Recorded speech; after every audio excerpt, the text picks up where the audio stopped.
Vaccines are crucial for protecting children against deadly diseases, and the solution is early and regular immunization.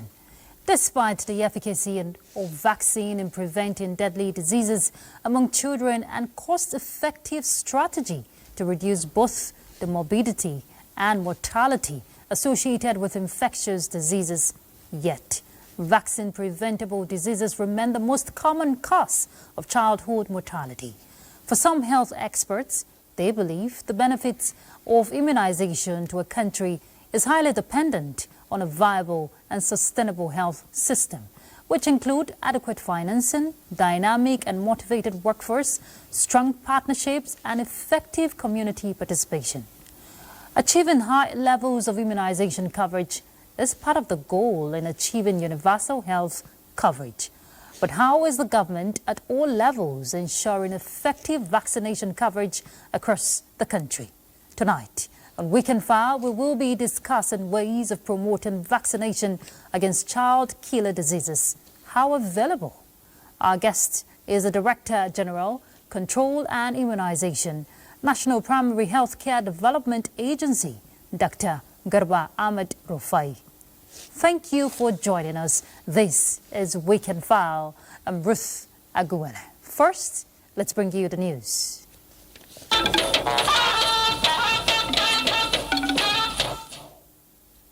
President Bola Tinubu says his administration remains sincerely committed to the various interventions and projects aimed at development of Katsina State and other parts of northern Nigeria. The president restated this commitment as he inaugurated agricultural and infrastructural projects executed by Katsina State government. State House correspondent Musbahuddin Wahab reports. Residents of Katsina put other activities on hold at this moment. The number one citizen is in town. Katsina remains one of the states that have produced some past leaders of a country. That include a political ally of the president and immediate past president, Muhammadu Buhari. For these and many reasons, President Bola Tinubu says he feels at home as he inaugurated the Agricultural Mechanization Center, which the state government is projecting to boost agriculture in the state. For these initiatives, President Tinubu commended Governor Radda for upholding the exemplary leadership traits known with past leaders who have come out of the state, including the late Umaru Musa Yar'Adua. I want to assure the Nigerian public that agriculture in the heart of our program is a must for us. I could see many of the governors here present, dedicated and committed to food sovereignty. We, at the federal level, we are committed to all of this, and we are investing in mechanization. We face the challenge of irrigation and water management. The president assured that his government will sustain and build on various projects aimed at transforming the region, including the Kano-Katsina-Maradi rail project and agricultural projects, as he believes solution to hunger will also help in solving insecurity in the country. What we are commissioning is effort to banish hunger, commitment to food sovereignty, great empowerment for our people, small and large-scale farmers. We have also received the support of 25 billion as a direct intervention from the federal government under your stewardship. Sir, these are your 25 billion naira.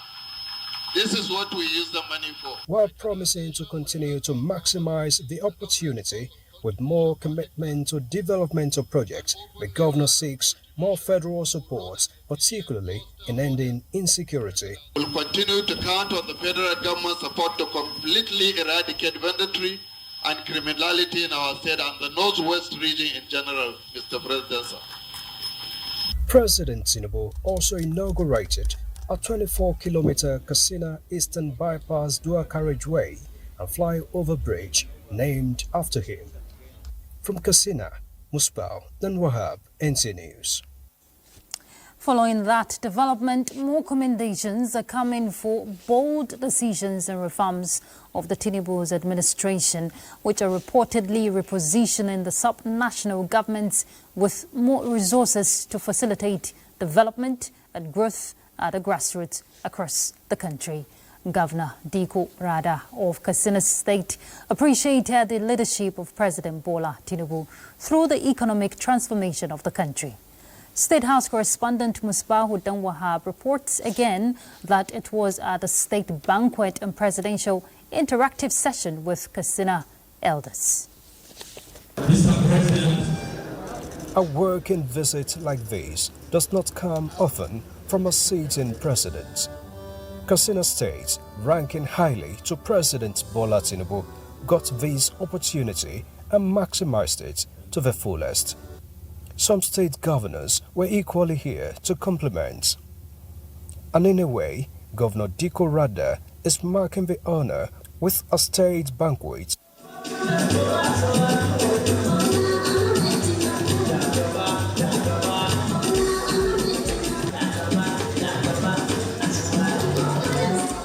And indeed, the president felt at home, particularly with his favorite northern artist, Rarara, on the stage.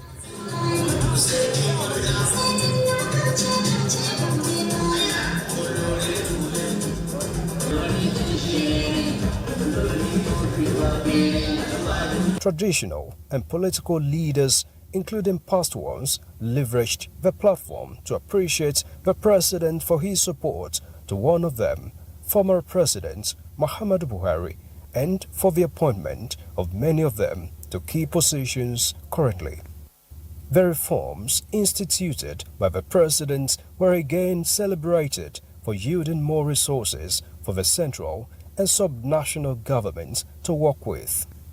Your bold decisions have really helped the subnationals, because without taking those bold decisions, we could not have been where we are today, that we are commissioning projects. But today, we can pay salaries and still do a lot of developmental projects in the state. Thank you for your bold decision, Your Excellency. But then, insecurity in parts of the state still remains a major concern for them. So governors need your support, need your empowering them to address them, because why do I say is local? The crime is mainly being committed by local people. So there is need, please, Mr. President, once again, we appreciate what you are doing, but support the governors to empower communities. For the insecurity in parts of the country, the president is positive about the victory of Nigeria in the end. We will do everything to fight terrorism and banditry.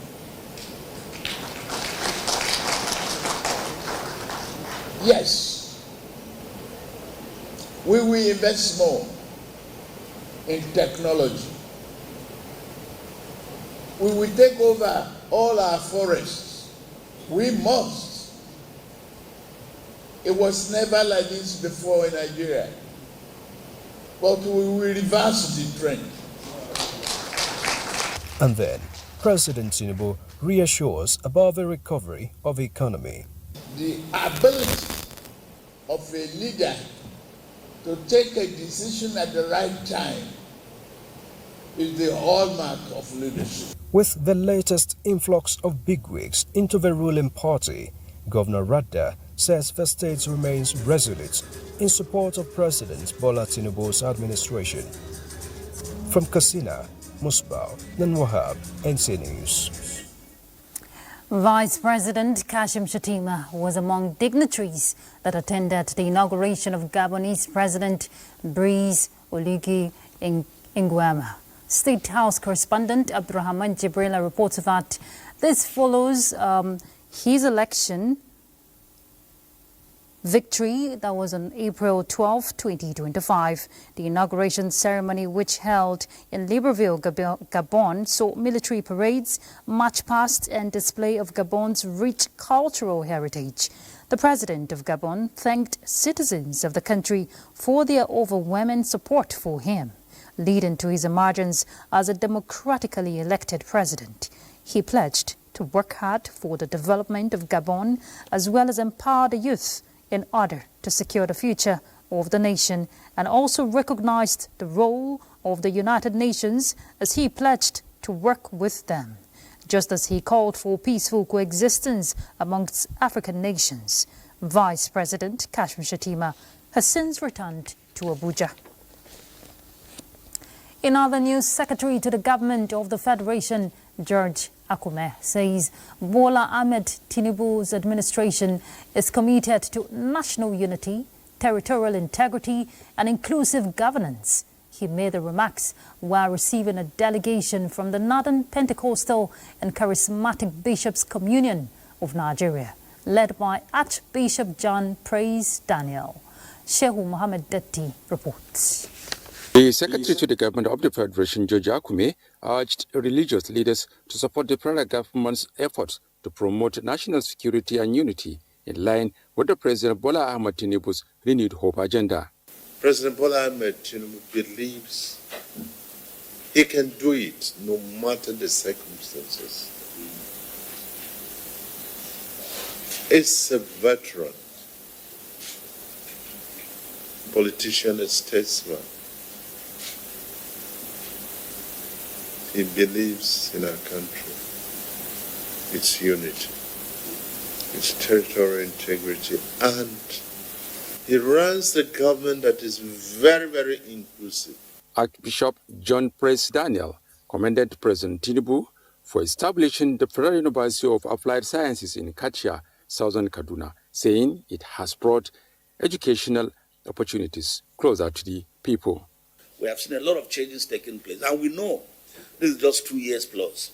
By the time the president is doing his 4 years, I think we should be able to see a lot more developments taking place. Prayers were offered during the visit for the continuous success of President Tinubu's administration and the progress of the nation. In Abuja, Shehu Mohammed Detti, NTA News. People of Tudunwada and Dogua Federal Constituency in Kano State have organized prayer sessions for President Bola Ahmed Tinubu and the continued peace, tranquility and stability of the country. The prayer session, attended by various Islamic clerics in the area, was convened by their representative Al-Hassan Ado Dogua during his homecoming after being installed as Sardauna Hausa by the Emir of Daura. Yohannesu Hassan Barau reports that the constituents also organized a reception in honor of Al-Hassan Ado Dogua for the traditional title, which they described as well-deserved. People of Tudunwada and Dogwa Federal Constituency rolled out drums to celebrate the newly turbaned Sardauna Hausa Metuta, Honorable Al-Hassan Ado. It is a traditional title from Daura Emirate in Katsina State to an indigene of Kano State based on his service to humanity and commitment to nation building. Therefore, jubilation knows no boundary among these people. The motorcade proceeded for a celebration and prayers for the nation and its leadership. Islamic scholars took turns to offer prayers for President Tinubu and the country to overcome its economic, political and security challenges, while acknowledging the crowd who trooped out to accord him a rousing welcome. Al-Hassan Ado Dogwa noted the show of solidarity, love and affection from his people. I am now a proud person that from day one when Mr. President Bola Ahmed Tinubu started as the leader of this nation, so many people were disenchanted, so many people were aggrieved, so many people felt that the country was worsening, especially when he was taking some economic adjustments, reference to the withdrawal of fuel subsidy. reference to the degradation of the value of Naira. I mean, at the takeoff. Reference to so many other challenges. But whoever now can be fair and be just to Mr. President, and even be just even his ministers, Council of Ministers, Council of State, one can competently say that we are coming out of recession. He said that as their representative, he will continue to explore more avenues to develop the area economically and politically. In Kano, Yahana Sahasambara, NTA News. Today is World Press Freedom Day, and as Nigeria joins the rest of the world to mark the day, the Minister of Information and National Orientation, Mohammed Idris, wishes everyone Happy World Press Freedom Day, with this year's theme centered on reporting in the brave new world, the impact of artificial intelligence on press freedom and the media. The minister wants media organizations to be vigilant and not to allow their platforms, whether traditional or digital, to be hijacked by subversive elements, terrorists, anti-state actors, or ultra-nationalist groups who seek to undermine the collective peace and sovereignty of Nigeria. He reaffirms the Tinubu administration's commitment to uphold press freedom as a cornerstone of democracy, saying the government is developing a national policy framework on the responsible use of artificial intelligence in the media space. In other news, the NNPC Foundation is carrying out free cataract surgeries on over 300 patients in Adamawa State. Now, the exercise is part of its corporate social responsibility to restore vision to the less privileged. Rayanubala reports. According to the World Health Organization, WHO, cataract remains one of the leading causes of blindness globally and accounts for nearly 50% cases in Nigeria, which the patients cannot access treatment due to financial problems. This necessitated the NNPC Foundation to embark on a free cataract surgery to over 300 patients in Adamawa State to enable them regain their vision. While flagging off the exercise, the Managing Director NNPC Foundation, represented by the Executive Director of Project NNPC, David Bala, said the foundation is committed to provide a sustainable health care support to all Nigerians across the political zones for a healthy society. We believe in building a society where no one is left behind. And this program is a testament to the commitment. This directly supports the Global Sustainability Development Goal, SDG Goal 3. Good health and well-being by ensuring access to essential health services. This is not merely a clinical outreach, it is a transformative gesture, offering renewed vision. Since I learned that these people are professionals, I said, let me use the opportunity to come and do the surgery, and I thank God that it is a success. If NNPC and any other public-owned company will be behaving like this, it will be a serious relief to the citizens of this country. I think this is a great initiative. I would like to thank the foundation, the NNPC, for really citing this. I am choosing Adamawa State for this particular important program. The beneficiaries and critical stakeholders applauded the NNPC Foundation for the intervention, saying the gesture will go a long way at improving the healthcare delivery, especially those with eye problems. In Yola, Rayanubala, NTA News. The remains of the late national leader of the Pan-Yoruba socio-cultural group, Afenifere, Pa Samuel Ayo Adebanjo, have been committed to Mother Earth at his home country in Odogbodu local government in Ogun State. Yemi Dalemo reports. Eminent personalities from across the country converged on St. Philip's Anglican Church in Sonyogbo to bid farewell to the late national leader of Afenifere, Pa Samuel Ayo Adebanjo. Archbishop Ecclesiastical Province of Lagos, Church of Nigeria Anglican Communion, Right Reverend Michael Olushino-Fakwe, described the disease as a blessing to his generation who lived a purposeful life of service to humanity and urged the gathering to emulate his good virtues for national development. Chief Ayo Adebanjo was as bold as a lion. Chief Adebanjo was an embodiment of the truth, honesty, and integrity. The life of Chief Ayo Adebanjo remains a timeless blueprint, one defined by courage, conviction, and unbending integrity. He ran a good race, and we're very proud of the legacy of a good name, a name of principle. His years actually had a lot of impact. So for me, it's living a life of impact.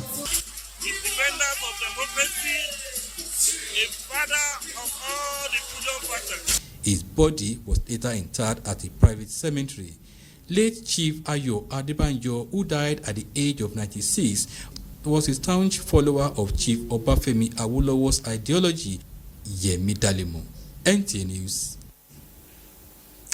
All right, we'll take a break. When we come back, we'll begin our conversation. Thank you for staying with us. For more than 2 decades, Nigeria has been providing life-saving childhood vaccines, with most immunization services offered free of charge at public health facilities. While the number of children benefiting from these services has increased substantially, the country still has the highest number of zero-dose children in Africa and ranked among the highest globally. In this report, Oluseye Adiago reports on the progress and persistent challenges of Nigeria's immunization program, with a special focus on child health care. Nigeria has for more than 20 years been consistently writing new chapters for the child health, especially through our immunization programs, introducing new several vaccines, with the latest being the malaria vaccine, the human papillomavirus vaccine, and the rotavirus vaccine. In recent data of the NPHCDA, the country has expanded access to life-saving vaccines to over 1.7 million zero-dose children, over 6 million under 14 children reached during diphtheria reactive vaccination campaigns, 105,000 children vaccinated with malaria vaccine in 2 high-burden states of Bayelsa and Kebbi, as well as 13.5 million girls aged 9 to 14 years vaccinated with HPV. It is now time for us to finance those vaccines, to make sure that as we introduce them, we have the money to fund them, because there's no success except those vaccines get to the arms. We're also going to be using tools to make this easier, traceable, and measurable. So digitization of the immunization program is going to continue. While states across the country have their own share of out-of-stock vaccines and other limitations, especially logistics and funding gap, the Nigerian government and partners have been leading initiatives. The latest is the launch of $191 million Health System Strengthening Grants, HSS3, a support project from Gavi, the Vaccine Alliance. We are really focusing on the communities who are being missed. They're not just being missed by immunization, they're being missed by the health system. And by really drilling down on which are those communities, why are they being missed, what are the barriers we need to overcome? With a clear commitment and sustained collective efforts, Nigeria is on the threshold of transforming its immunization program and accelerating progress to ensure every citizen, especially the children, gets jabbed promptly. In Abuja, Oluseye Adiagbo, NTA News. Well, findings indicate that reluctance of some parents and caregivers to comply with vaccination schedules for their wards contributed to a resurgence of diseases which were on the verge of eradication, such as measles, pneumonia, and cholera. Let's hear from Jidebere Onya.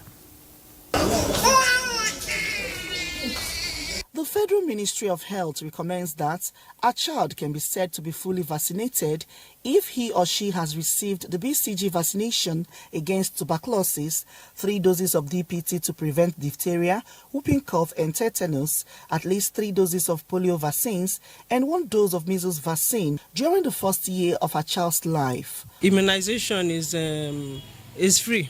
is free in Nigeria for all in all the health centers. So when you come in, they encourage you to get immunization done between 0 to 5 years. However, despite the safety, efficacy and availability of vaccines that help protect children against illnesses and deaths, this life-saving practice still suffers setbacks due to factors such as ethnic and religious beliefs. Some of them, they say that their children, if they vaccinate their children might die. So we make them to be aware that when they come out and vaccinate their children, that their children is being prevented from all the killer diseases. Government's commitment to reaching every child with necessary vaccines through routine immunization and supplementary campaigns is nonetheless highly commended by health watchers in Rivers State. In Rivers State, we have repeated announcements on air that vaccination is free, and not only free, go there is there. Accessibility is 100%, availability 100%, and confirmation of it also 100%. Health experts reiterate that inoculation of children, especially those under the age of 5, aids in reducing morbidity and mortality, as well as improving the health of the nation, and this should be vigorously encouraged. In Port Harcourt, Chidie Bere Onyia, NTA News. All right, let's bring in our guests. We have in the studio the Director of Disease Control and Immunization, National Primary Healthcare Development Agency, Dr. Garba Ahmed Rufai. Dr. Rufai, thank you for coming on Weekend File. Thank you very much. I'm happy to be here. All right, we saw the doctor there in Rivers State confident to say there is availability of these vaccines, but what we're hearing from the numbers and where Nigeria is ranked, you tell us, where are we? Where are we? That's a good one to ask. But before I go into the where are we, I just want to say that, yeah, the doctor that spoke is actually correct. We have vaccines in the health facilities, public health facilities. You call them primary healthcare centers. Across the country, there are basically over 28,000 of them where these services, PSC services, not just immunization, maternal and child health care and growth monitoring and all of that happen. So yes, we have a program, the immunization program that has been on for over 2 decades so far, and we have what we call a national immunization schedule that prescribes how these vaccines should be given, the timing of the vaccine, and also the site of the vaccine, and when you need to repeat for vaccines that have a more than one series, like the Penta vaccine that the reporter talked about, which she called DPT, yeah, but it's now Penta, it has 5 antigens there, and these vaccines are actually there, they're free. And in recent times, our survey showed us that we have made some slight progress from the last time we had the National Demographic Health Survey in 2018 to when we now have this, the one of 2023. We showed a slight progress of 3 points. So we're from 50% now, we're at 54%. And we're looking good in terms of how we are beginning to restructure the program, how we are beginning to restructure the health system in general, not just NPACD here, but being guided by the Federal Ministry of Health under the whole SWAP arrangement. Immunization is just one part of all of the services. So we would say we have challenges, no doubt about that. However, we are working with all of our partners, our donors, our state and subnational level actors, who are also the PSC workers, so to say. We have at the state LGA and also at the settlement level where these vaccines are actually administered. Okay, Dr. Rufai, you just rightly put it that you have challenges because from the reports we're getting, some parents are being, reluctant as a result of fear, and you want to share with us these challenges you're contending with, because if vaccination is part of the broader perspective of universal health coverage, how do we achieve that going forward? So immunization is not new. It's everywhere, and we're beginning to see different things even in the West. For Nigeria, our main concern is how to actually create intentional vaccine education for our populace. Beyond all of the jingles, beyond all of the billboards, we're looking at how we formally, properly engage communities using the structures that are there. We have very wide footprints in Nigeria. Across every settlement, you see one, maybe a health post or a primary healthcare center. It might be level 1 or level 2 or level 3, depending on the facility and the services that they provide. But another thing that we did see recently was the misinformation. Certain groups of people have decided it is their business to go about and misguide Nigerians and tell them all sorts of stories. We did see that from 2003 with the Kano incident of polio campaigns.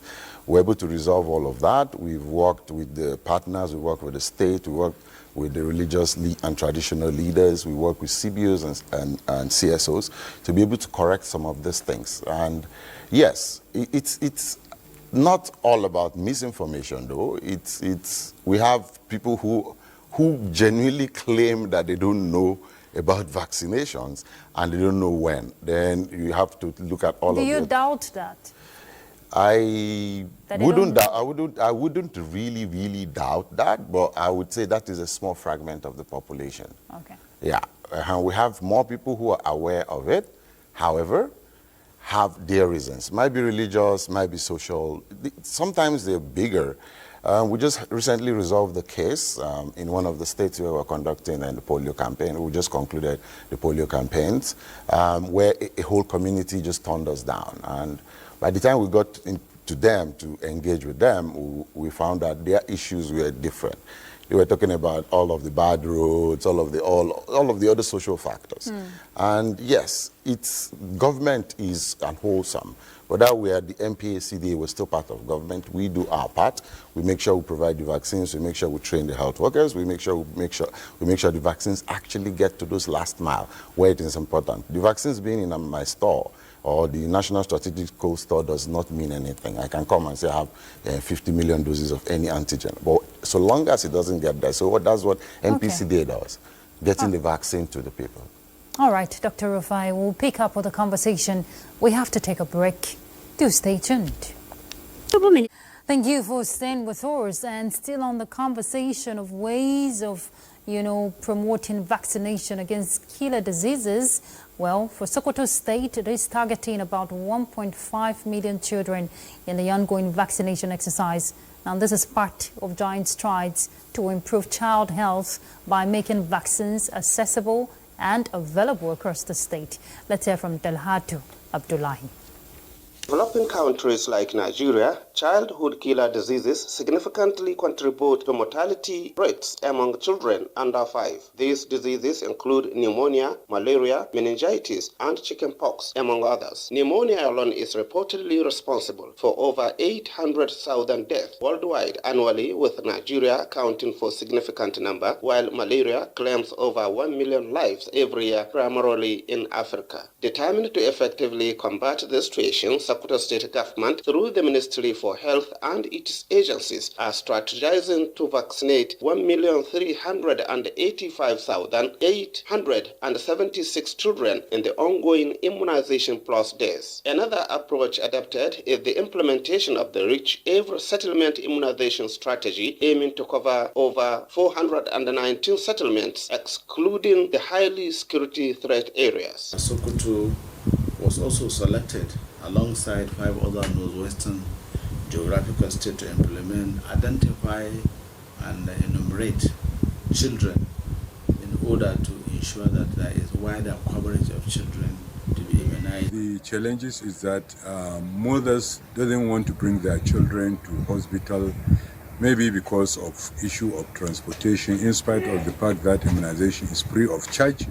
You don't pay a single kobo. The vaccines have been made readily available to ensure that every child under the age of 5 is vaccinated against the 6 childhood killer diseases. In Sabkwato, Alhatu Abdullahi, NTA News. All right, Dr. Rufai, we've seen Sokoto playing its own part, but the aspect of the private hospitals, what is the synergy you're having? Because if these vaccines have been subsidized under the primary health system, why are people still paying so much in private hospitals to get vaccinated? To that, I would say, first off, these hospitals are run by Nigerians, and they understand fully that they're supposed to give the vaccines for free. That's the agreement that we did have with them, especially the private clinic. So we, at some point, a few years back, we met with the private practitioners forum, and we came to an agreement, and we signed MOUs to say when people come for vaccinations, please give it to them free. So the government provides these vaccines, provides the syringes, gives them cards. The only thing they do at private health facilities is to keep it in the cold chain equipment which they have. It is surprising in most places that this is still happening. We need to understand that when an agreement is signed, it means that it should be followed through. So now what we have also gotten all of these reports sporadic from different places, and we have set up a small team within the department under the leadership of my boss, Dr. Muyi Aina, the Chief Executive Officer of NPA-CDA, to be able to look at the issues by issues and be able to resolve them. So the issue of payment for vaccinations or for vaccines is being looked into and being taken seriously, and we are working with some things that cannot be said, some security operatives to help us to be able to track and know exactly where this is happening, and they would definitely face. Can the public, is there a portal where the public can report such cases? Yes. We do have a toll-free line, 2272, 2272, where you call, anybody can call with any network and you don't get charged. You speak to an operator who directs the call or takes your complaint and pass it on to the relevant bodies that would actually act on it. So yes, that's there. Okay, what about support from international community? That's a different kettle of fish. It's been awesome, actually, in the last couple of years. Starting from, your reportage just showed the $191 million that the country has gotten from Gavi, which is Global Alliance for Vaccine and Immunization, and that is a support that is supposed to cover a period of 4 years. But I need to state this clearly here, that is not the only funding that is available for vaccination. The government of Nigeria also funds vaccination. We need to get that straight. The government of Nigeria is the one that recruits the staff, they pay the staff, they provide cold chain equipment, they conduct capacity building. We print all of these data tools that you see that we used to record all of this. Well, even the government of Nigeria is presently developing some digital tools that will help us do real-time reporting, and we're able to act as it is. So for the international partners, the donors like Gavi, like Gates Foundation, they've been really friendly, and we call them useful partners who have put in so much. They believe so much that, yes, the world should not be left behind. So the theme or the general slogan is leave no one behind. And in all of that, we are working with our other technical partners and the state players to ensure that all of these investments are judiciously used. They cover different areas like governance, supply chain, and digitalization, and behavioral change, gender mainstreaming, and all of that. So those are some of the sections that, yes, we are investing that $191 million. Okay. But that's not all. We still get some support from Gates Foundation, we get from CDC, African CDC, and a whole lot. Okay, so I want to believe, based on what you've shared on the awareness aspect, you're intensifying your outreach strategy, to have enough coverage But what would you tell Nigerians in the aspect of complying and protecting the lives of these children and their future, because it is involved? So it's a simple message. These vaccines work. You know, from time immemorial, for folks who actually witnessed smallpox, will tell you exactly. Our parents that saw that will tell you when the vaccine came was when the conditions, you now started seeing the condition going away. So there was nothing else that was being used until we got that vaccine. And the world saw a difference. And now smallpox is even eradicated. Nobody's talking about smallpox today. And then it wasn't easy to spring all of this misinformation. There was no Android phones to sell some of these evil stories. But we know for certainty, the science has shown that vaccines actually work. In areas, I want to use this as an example. We recently had a meningitis outbreak in a couple of states. One of them is Jigawa State. We saw that last year, and we reacted promptly. And we have seen that in all of the areas that we have where we reacted, and all of those local governments and the settlements that we vaccinated, we have not seen one case of meningitis coming out of all of those local governments right now. We're seeing different areas. It is shifted, and yes, we have also responded as a responsible government. So yes, my message to Nigerians will be, please stop listening to all of this other information. Let's seek the right information. Let's ask the right people and get the accurate information that vaccines actually work, they protect against these diseases, and they cause no problems. People have used them in different countries, and yes, they work. Okay. Yes, it works. It's safe. Thank you very much, Dr. Garba Ahmed Rufai. And if I'll lend my voice, I'd like to break it down in Pidgin. Mama, we can carry our children go to these hospitals. It is safe. Let's take a break. Very safe. Thank you for being there. Next will be sports update. Ayo Deji Makinde is already set for us. Hello, Ayo. Oh, yes, thanks so much, Ruth. We'll begin with football. Ahead of their second group clash against the young Atlas Lions of Morocco, Nigeria's under-20 men's coach, Aliyu Zubairu, has reiterated his team's strong determination to qualify for the 2025 FIFA Under-20 World Cup with a win. The seven-time Under-20 champions who won their opening game against Tunisia by a lone goal will need another victory to solidify their position at the top of Group B, as they currently sit second, but on the same points with goal difference against Morocco. Meanwhile, in matches decided on Saturday, Tanzania lost by a lone goal to Sierra Leone.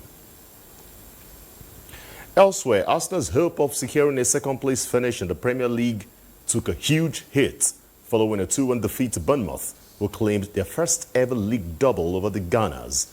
Meanwhile, at the Godsend Park, Everton threw away a 2-0 lead in a 2-2 draw with Ipswich, as the winless home run stretched to 6 matches.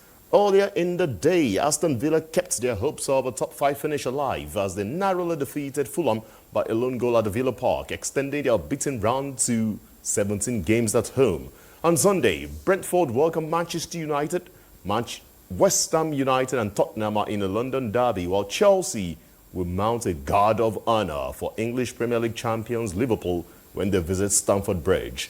Matchday 35 rounds off on Monday when Nottingham Forest visit Selhurst Park to play Crystal Palace. In other news, world number 1 Aryna Sabalenka heads into the French Open on a high note after she defeated Coco Gauff 6-3, 7-6 on Saturday to win a third Madrid Open title. Last year's runner-up cruised past the American, who is ranked 4th in the world, in the first set before digging deep in the second to triumph in the tie-break, sealing a victory after Coco Gauff double-faulted. Sabalenka recorded a tour-leading 31st victory on Madrid clay, adding the WTA 1000 trophy to her title in Brisbane and Miami earlier this year. This is a 6th final this year and 37th of her career, and the 4th in 5 years at Madrid. And that's your sport. Let's get back to Ruth. Thank you very much, Ayo. And you know the weather is unpredictable these days, so why don't we find out together what tomorrow will look like? Thank you for joining us on the weather forecast. The northern region is under the influence of dust haze, particularly the northeastern states, as poorer visibilities have been recorded, with the poorest visibility of 500 meters recorded over Potiskum. And going into Sunday, moderate dust haze is expected to prevail to the northern region, with slightly dusty weather to the northwest and a localized visibility of 1,000 meters or less to other parts of the north. There are prospects of morning thunderstorms to the coastal belts of Cross River, Akwa Ibom, Rivers, Bayelsa, and Delta states. As we go into the afternoon and evening hours, the bulk of the weather activities are expected over the southeastern states, the coastal belts, parts of the southwest, extending to parts of Kogi, Kwara, Benue, Adamawa, and Taraba states, leaving the northern region in dusty conditions. That's our bits from here. Join us again.